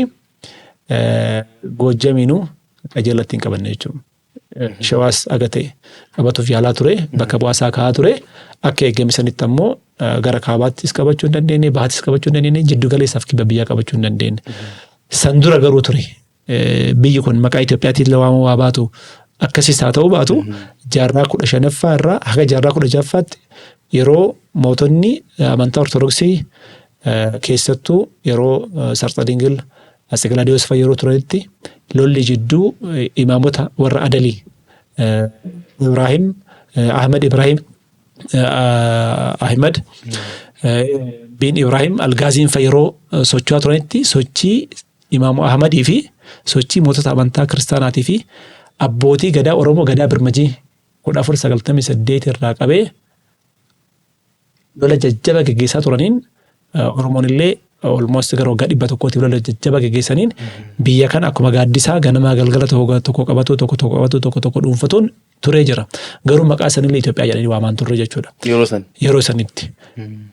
Itoophiyaa jedhanii waamuun, Itoophiyaa jedhanii qabatuun, Itoophiyaa jedhanii maqaa saniin socho'uun qajeelatti ka dhufe seera biyyaatiin 1931 akka mootii jalqaba Itoophiyaa tana bakka tokkotti qabatee bulchuutti biyyoota akaakayyoota kiyyaa jedhee bulchuutti ammoo Atsee Minilikitu 1889tti biyya kana guutuu isaa biyya amma waamamtu tana waggaa 3,000 qabdu tana jedhanii kasaa waaman kana akkasii kaa'e.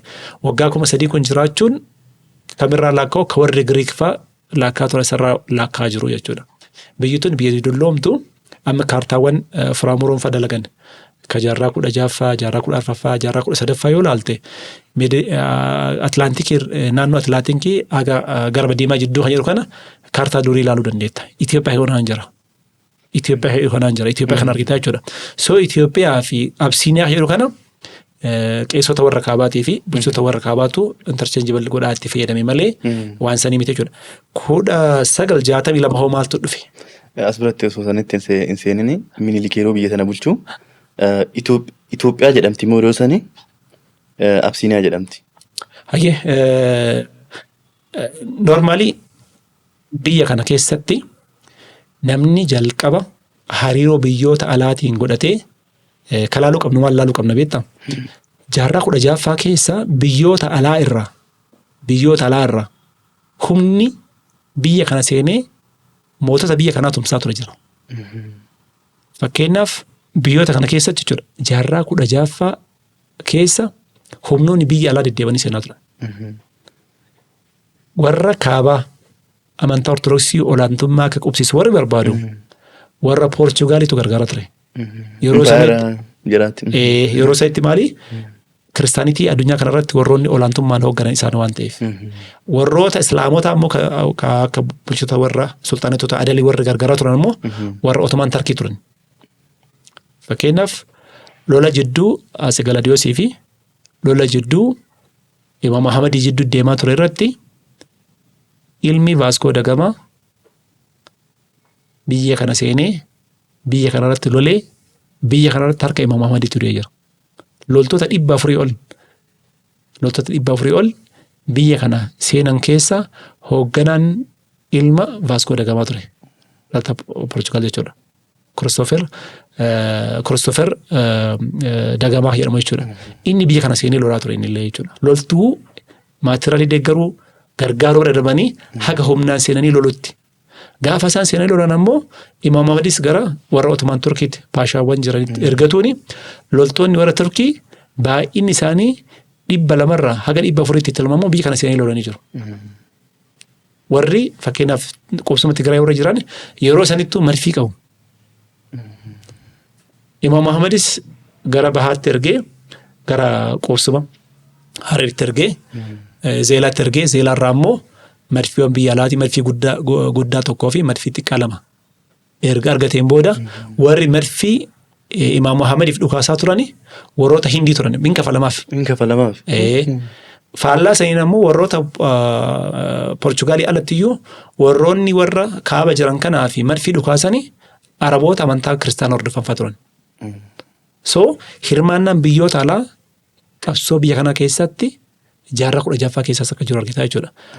Keessattuu hidhata galaana diimaatii wal qabatee poortiiwwan jiran akka Zeelaa, akka Barbaraa, poortiiwwan gara kaabaatiin qubsuma Eritiriyaa jiran bakkeewwan akka Daalaak haala kanaan sochiin ture kun hidhanni biyyoota alaa akka biyya kana jiru argitaa jechuudha.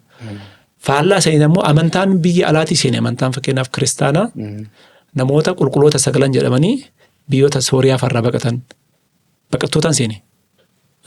Baqattoonni kana keessa Abbaa Salaamaa Kassate Biraan kan jedhamu kuni baqataa Sooriyaati. Phaaphaasii jalqaba biyya kanatti barsiisee jechuudha.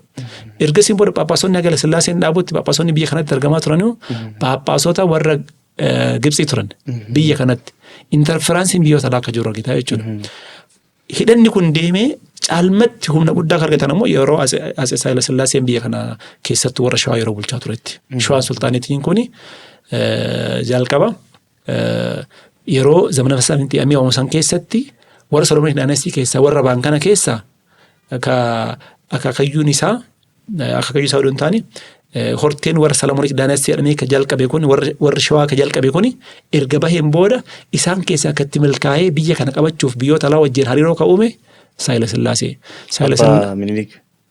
Akaakayyuu Minilikii. Haile Sillaaseen hidhata jalqaba godhe keessaa biyya British waliin baay'ee fayyadamee jira.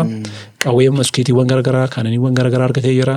Haala saniin biyya kana keessatti qawwee jalqabaa hidhatuun gosaan gosa wal lolchiisuun jechuun gosoota Oromoo lamaan keessattuu Tuulamaa wal lolchiisuun tokko irratti akka caalu godhuun tokkoon dhahuun soddummaan ilmaan isaanii fiidhanii wal keessa heerumsiisuun Oromoon akka Amaara fuudhu Amaarri akka Oromoo fuudhu mana amantaatii walii hidhatuun Haile Sillaasee irra jalqabee jechuudha.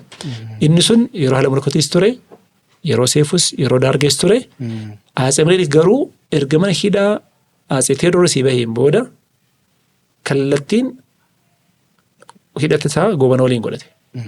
Hidhata kanaa goobana waliin godhate kanaan jidduutti maaltu ture Gojjam irraa Takla Hayimaanoot Gondarii Tewoodiroos almost dhabama ta'ee jira. Noorዘርን irraa immoo warra Tigraay Eertiraa kanarraa immoo Atsee Yohaannis deemaa ture jechuudha.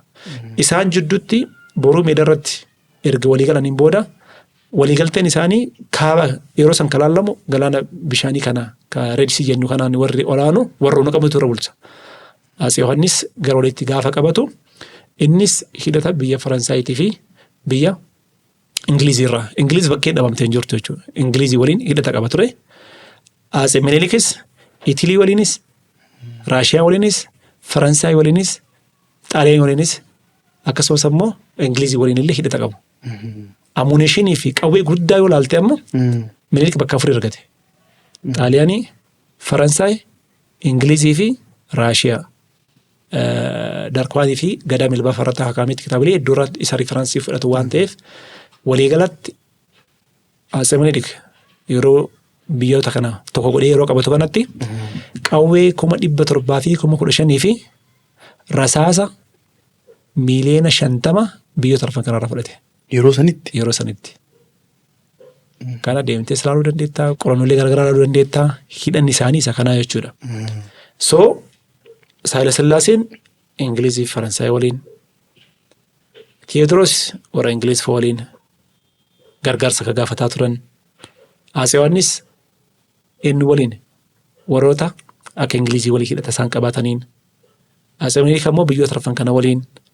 Haile Sillaaseen biyyoota kanaan dabalatatti eenyumfaa irraa argataa ture warra UK alatti USA fi warra Jewish yookaan Israa'eelii dabalatee argamaa ture. Interferansiin biyyoota Westernii fi Europe kun ammoo biyya kana keessatti power shifting akka dhufe godhee jechuudha. Kanaaf 1962 maaltu uumame?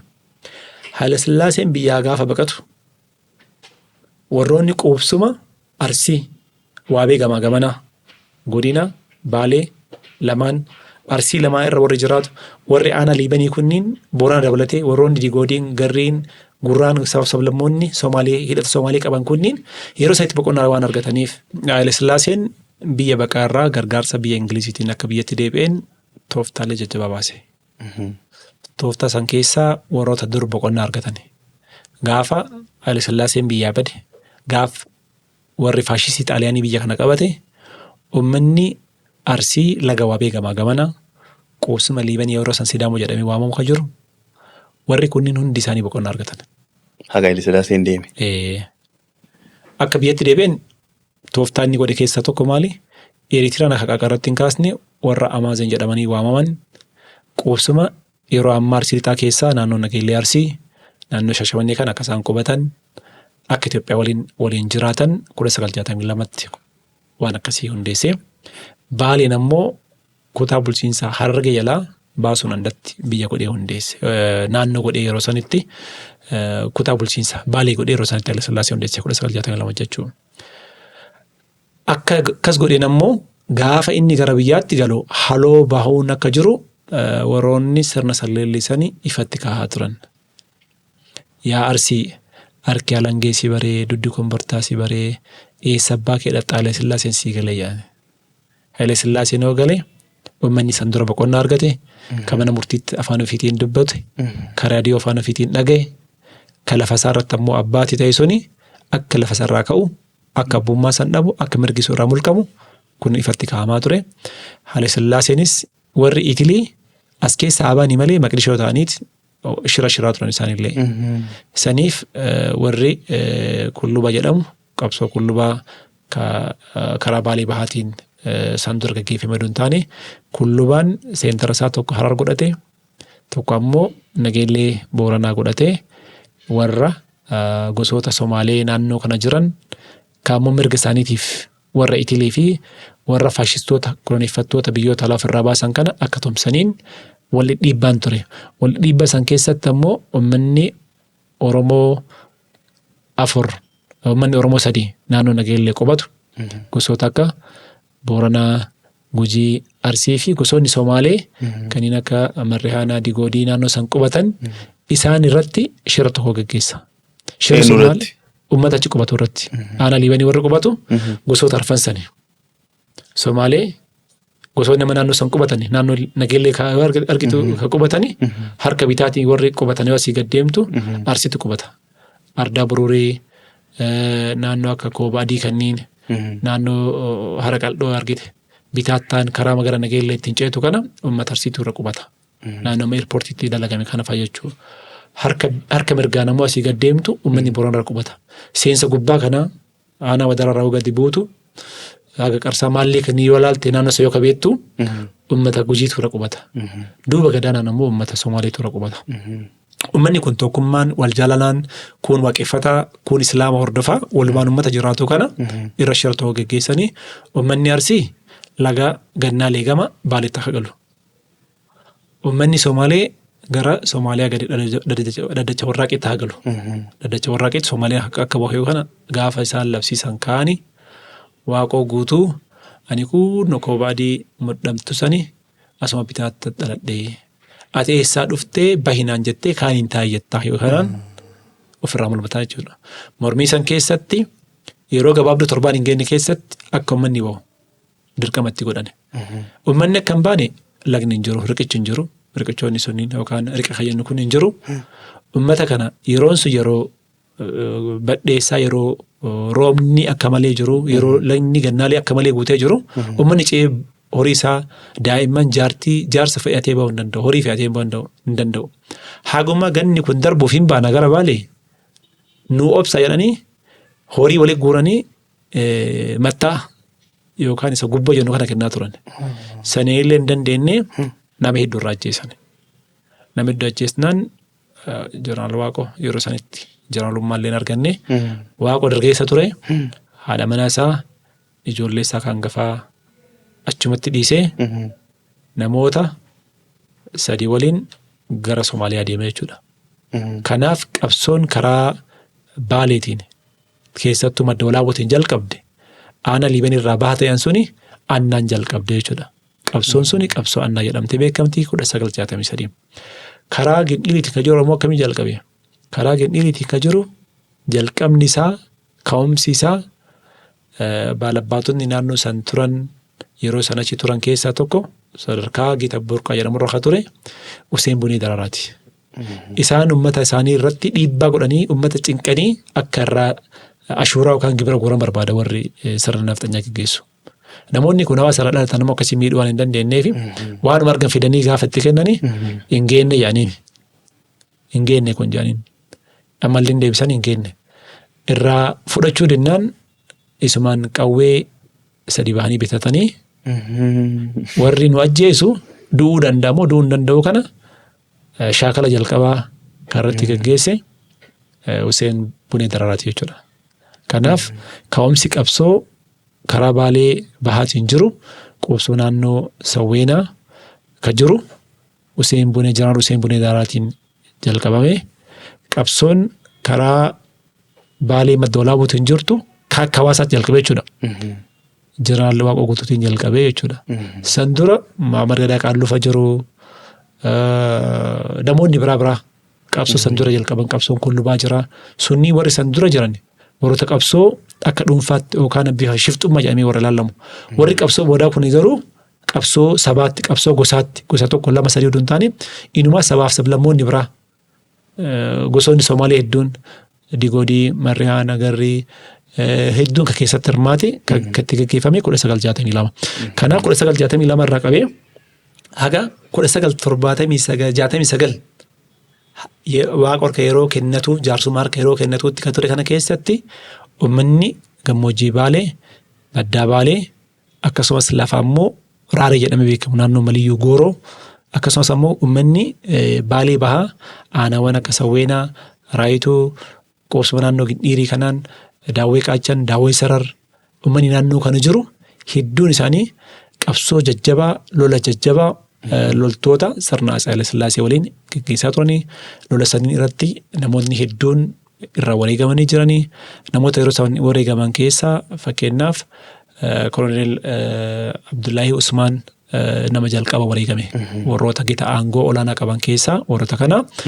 Yeroo kana keessatti ammoo yeroo uummanni suni laga Gannaalee ce'uu sirna Haayile Sillaaseetiin wal dhoogganii yoo xiqqaate ji'a 7-8 yeroo itti wal dhoogganii walafoo ta'anii itti wal lolan ture.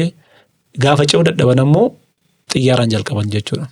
Lola xiyyaaraa maaliifi annatti dhahanii annarraa oborsatti dhahanii oborsa irraa immoo jiroo ilbiletti dhahanii iddoo garagaraatti lolli guddaan gaggeeffamaa ture. San booda ammoo keessattuu uummanni Arsii garmalee kan itti birbinyee yookaan ammoo itti rifatee iddoo kanaatti bahe ajjeechaa Baqqalaa Aragguu bulchaa yeroo san qubsuma Dodolaa fi Adaabbaa ture. Ka waan gadi dhufte kana gammoojjii dhuftee baddaa harannaa seente kana anatu baasa jedhee assaayimentii fudhatee gara baddaa harannaatti osoo imalu qabsaa'onni karaa irratti eeganii dhahanii ajjeesan haluu isaa bahuuf harannaa baddaa daggalaa dhiinni gaallaa 50 hin baasu dhiiga Baqqalaa. Nuti amma Oromoo jenna harannaa baddaa daggalaa dhiinni Oromoo 50 hin baasu dhiiga Baqqalaa jedhamee kan qabsaame saniin bakka Malkaa Gurraasaa jedhamtu naannoo Dalloomannaatti taatee raawwatame san hawaasa magaalaa dhufe kan waan tokko hin beekne kan qabsoo keessan turre kan hidhanne bakka tokkotti walitti qabanii fixuu sanii wal qabatee uummanni rifaatuun gara gammoojjii gadi bahuun akkasumas Somaalee seenee namni hedduu leenji'uun namni hedduu hidhatuun yeroo kana keessatti ture. Taate sanniin keessaa lola Arroojii kan jedhamu lola guddaa kan yeroo san dhalataan Adaree Abdullaafiis Abdallaa fi hangafni qabsoo qubsuma Harargee Jaarraa Abbaa Gadaafaa assaayimentii guddaa fudhatanii qabsoon ilmaan Arsii qubsuma Baalee Jeneraal Waaqoo guutuu hoogganu fi qabsoo mootummaa Haayile Sillaasee hagam ulfaatti kana kaameraa dheertuu qalama tokkoo fi barruu tokko qabatanii akka dhufan Jaarraa Abbaa Gadaa interviiwulee kana dura yeroo lubbuun jiran irratti illee ifatti kaanee jiru. Qabsoon Dhomber jedhamee beekamu akka maqaa qawwee rasasa nyaatuun waamamu suni 1962 jalqabee 1969 70 jechuudha. Akka biyya alaatti sitti himaa jiru waan ta'eef akka Itoophiyaatti miti kan sitti himaa jiru akka Gregorian calendar yookaan GCT sitti himaa jira 1962 ka jalqabe yookaan 61 62 kallattii gargaraatii waan ta'eef 1963 baddaa baaliitti kaba badhate qoobsuma kana keessa deemuun 1969 70 jaarsummaan Jeneraal Waaqoo sirna Haayile Sillaasee biratti akka harka kennatee jaarsummaan araarri yeroo ta'utti qabsaa'onni namni 800 ammoo harkaan kennanne gara biyya Somaaliyaa seenan jechuudha. Akka nama kitaaba hedduu dubbiseetitti amma kitaabota hedduullee information irraa argatte fiddee as jira. Akka nama kitaaba hedduu dubbiseetitti akka dargaggeessaatitti gaafii tokkocha hooggantoota dhaabbata Oromoo ABO's dabalatee OPDO's dabalatee dhaabbata Oromoo fi dheen qabsaa jedhu walisii qabanii hooggantoota isaanii walisii qabanii gaafii gaafadhu isin jedhanii maal gaafatta maal gaabbitallee. Irra guddaan carraan guddaan nu dhabne 1991 maaltu garaagarummaa waliif amanuu akka isaan dhaabsiise qofa gaafachuu barbaada ture. Haga yoomitti haga 2018tti. 2018 gaafa galan ammoo garaagarummaa walii kabajuu miti. Teessoo tokko irratti waliin taa'uun maaf isinitti ulfaatee kayyoo kana gaafachuu barbaada. Dur garaagarummaa walii yoo kabajite. Fakkeenyaaf warri qabsoo Dhomber akaadaamishaanii miti hin baranne.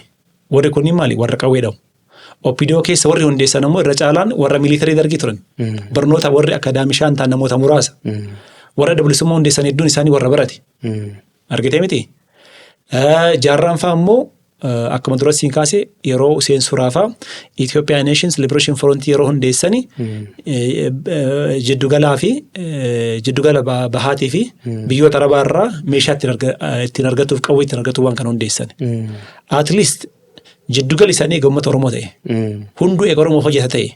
Garaagarummaa walii kabajanii uummanni ka keessaa filatu carraa kennuufii qaban ture. Carraa tan namaaf garaagarummaa walii amantanii kenninee waan jedhu kana qabna dur. Haga garuu jijjiirama qabsoo qeerrootiin finnee isaanii wal bittinne sana garginu ammoo gaafiin jalqaban gaafadhu teessoo tokko irratti waliin teettanii daqiiqaa meeqa odoo walitti hin buune waliin mari'achuu dandeettan kan jedhu kana qofa gaafachuu barbaadan. Anillee kanuma gaafadha yaada isaa kee kanarratti illee kanaan durallee yaada qorannoo kanallee hin goone qorannoo nan godhaa jiru podcast kana godheetiin as taa'ee nama wajjin haasa'uudha. Garuu haala namarraa hubadheen gaafii nan gaafadhullee tokkuma. Dabalee ammoo maal gaafadhaa amma sa'aatii kanatti eenyuun amanna ka jedhu. Eenyuun amannee eenyuun deeggarraa eenyuun dhiisnaa namni waranuu akka waan dhugaa qabutti taasa'a. Ammoo as deebinee bara 91 yeroo chaartar dhiitanii baansanillee hallummaan kun yoo jiraatee maaltu jijjiirame maaltu hin jijjiiramini ammoo eenyuun amanna jedhee uf gaafadha. Atammoo akka qorataa tokkootti ispeeshaalii akka nama siyaasaa irratti qabsoo Oromoo irratti kitaaba barreesseetitti amma sa'aatii kanatti akka dargaggeessaatti responsibilitii guddaa qabna. Biyyi kun biyya keenya nu ilaallata fuuldura ijoollee keenyallee kan irra guddifnu kana akka Oromootitti yookaan ammoo akka dargaggeessaatti akka nama qabsoo barreesseetutti ammoo sa'aatii kanatti Oromoon ijoolleen Oromoo kan Oromoon warra hooggantoota biyya bulchaanillee qabsaa'anillee ka biyya alaa jiranillee kun akkanaa miti Oromoon akkana malu gaafii hedduutu nu afoo deema amma sa'aatii kanatti maal jechuu barbaaddaati. Gaafii sirrii gaafii waqtiin gaafatullee gaafii ammoo ijoo jedhee fudhadha. Dhaloonni keenya seenaa kaleessaa dhaabannee ilaaluu qabna. Teennee murteessuu qabna. Miira keessaa boodadda'uu qabna. Gatii waggoota ganaa 1962 irraa qabee haga 2018tti gatii dabarsine. Dhiiga qulqulluu dhangalaasne. Gaafii kalee gaafannuuf gaafii nadha gaafannu. Fakkeenyaaf addi bilisummaa 1974 gaafiin gaafataa ture. Yeroo TPLF gaafiin gaafatu ammas immoo gaafiin gaafatu waqtii waliin deemamu hin deemu. Fakkeenyaaf bilisummaa, birmadummaa, walabummaa yeroo ammaatti deemamu hin deemu. Oromoon biyya kana qixa sabaaf sablammiitti ammatee bulchee afootti ceesisuu qabamoo. Ayidaal biyya mataa keessatti dur qabannee ittiin qabsaa'aa turre Oromiyaa bilisoomte qabannee deemuu qabna. Moo yeroo hundayyuu gaafii mirgaa gaafatu, gaafii eenyummaa gaafatu, gaafii afaanii gaafatu, gaafii amantaa gaafatu, gaafii finfinnee gaafatu, gaafii Dirredawaa gaafatu isuma kanaan itti fufnamoo. Moo oopshinii biraa kabraa qabannee kaama jiru kun kaama sirni amma jijjiiramni qabsoo qeerrootiin dhufe kuni gaafii Oromoon kalee gaafatu san akka itti deebisu jira. Akka isaatti mul'ate akka itti deebisu jira. Qaamni ammoo gaafiin kun deebiin arganne an akkanatti deebisa jedhullee teessoo irratti taa'ee waliin osoo mari'ate teessoo irratti xumurama. Adda inni lolli kamoo ka'u goorillaa haa ta'u qaama tokko bosona siinee tokko mootummaa ta'ee wallolus haa ta'u konvenshinal waarii mootonni biyyoota lamaanii walolees haa ta'u dhumara teessoo irratti dhumata. Gaafa kana ta'u warri teessoo irratti waan kana fixan nama 2 yookaan 3 yoo guddate nama 5.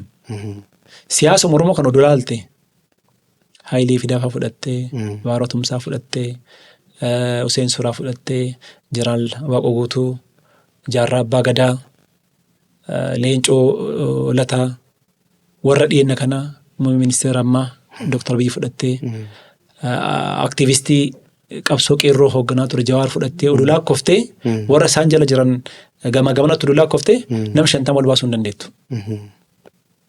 Aayidiyaan namoota 50 kana walitti dhufee uummata miliyoona 40-50 biyya kanaa 60 jennee himnu kana gara tokkotti luucessee deemuu yoo hin dandeenye nuuf kufaatii biraati. Nuti amma tokkummaa dhaabbilee siyaasaa akka tokko isaanii miti ka barbaannu. 2 isaa ta'anii 3 isaa ta'anii irra caalaa ka barbaannu maali? Garaagarummaa waliif kabajanii uummataaf carraa kennu. Nu fakkeenyaaf qabsoo qeerroo gaafa dhiibni asiin geenne dhaabbata kamuu bakka buuneen hin qabsoofne. Gaafa qabsoon qeerroo galma ga'e hundi wal saamuu rognishinii walii kennuun hin jiru. Garaagarummaa walii amanuun hin jiru. Adda bilisummaa dhufee Finfinnee simatamee dhaabbileen siyaasaa akka adda tokkichummaa walabummaa Oromoo akka Oromoo adda bilisummaa tokkoomee aboo qaama ce'umsaa dhaabbileen akka KFO dhaabbileen akka Odaa warroonni baay'ina miseensaa guddaa qabanillee OPDO duraan ture ka ODP'tti dabalamillee dabalatee beekamtii walii kennu miti garaagarummaa walii amanuu dhabuun dogongoroota 1991 deebinee akka raawwannu nu godhaa jira. Hawaasni keenya ammas kaarca'aa jiru. Ilmaan qonnaan bulaa qeerroo warra biyya kanaa boru abdii ta'an namoota ammoo barnootaan sammuu qaban namoota ammoo hojjetanii fiiganii biyya kana jijjiiruu danda'antu harca'aa jira. Kanaaf seenaa kaleessaa dhaabannee yoo ilaalle dogongoroota kaleessa raawwatamaa ture ammoo yoo dhaabannee sirreessuu hin dandeenye dhaloonni duubaa jiru ammoo yeroo hundaa miira qofaan yoo ka deemu ta'e biyya tana aayidaal tamataa keessatti namni hedduun qabullee taate biyya amma amaan harka nu buute tanallee ammoo ceesisuun nutti ulfaata. Kanaaf durirraa jalqabee Oromoof kufaatiin jalqaba sakaallama ofiin wal sakaallu. Sakaalla wal sakaallu keessaa ammoo cabsinee ceenee bahuun ammoo dirqama dhaloota kanaati. Dhaloonni ittaanu dhaloonni nutti taanee dhufa ammoo dhaloota wal sakaalu kanarraa waan guddaa barachuu qaba dhaamsa jedhu qaban. Akkuma nu duuba deebinee warroota darban hooggantoota darbinu qeeqnu meebii dhaloonni dhufullee akkasuma qeequu danda'anii qorannoo guddaa taasifteerta umrii dargaggummaa kan keetiin ammoo kitaaba gana ga'u barreessiteerta kitaabota hedduu dubbistee jirta. Gaafii dhumaa qofas gaafadhaa dhaamteertallee cufuuf deemaa jirra. Qorannoon uummata Oromoo yookaan ammoo waan afoolaan namarraa dhadhageettee nama yeroo san irra hirmaate dubbistee irraa barreessite maaltu akka amanamu taasisa. Deebi'ee ammoo barreessitoonni Oromoo hedduu waliin galtu. Soba jetti kun soba jetti marrinuu akkuma barbaade barreessa. Tanaan deebisiiti nagaan bulaa waliin jenna. Kuni bareeda. Ati qorataa taate inni jalqabaa miira keessaa ba'uu qabda. Miira qaama sadaffaa taatee barreessita.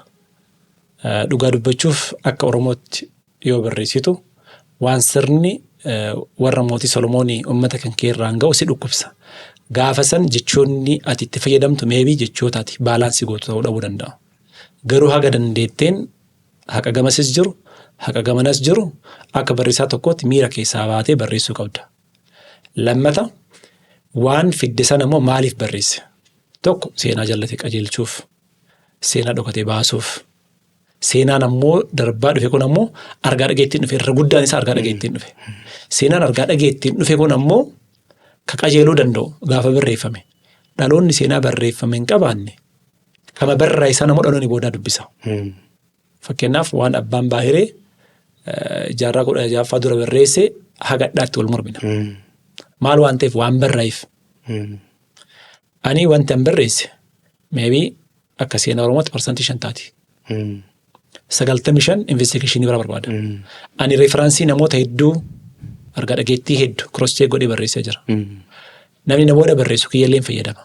Kan namoota biraallee hin fayyadama. Fakkeenyaaf asirratti warra waliif haallaa jiran dhaabbilee siyaasaa warra hoogganaa turan kan Leencoo, kan Abbaa Duulaa Gammadaa, kan Leencoo Lataa jechuudha. Kan Abbaa Duulaa Gammadaa, kan Dhugaasaa Bakakkoo, kan Abbabaa Garasoo, kan Dachaasaa Abbabaa akkasumas immoo interviilee garaagaraa warroota dhaabbilee siyaasaa garaagaraa hoogganaa irraa interviileen fudhadhee jira.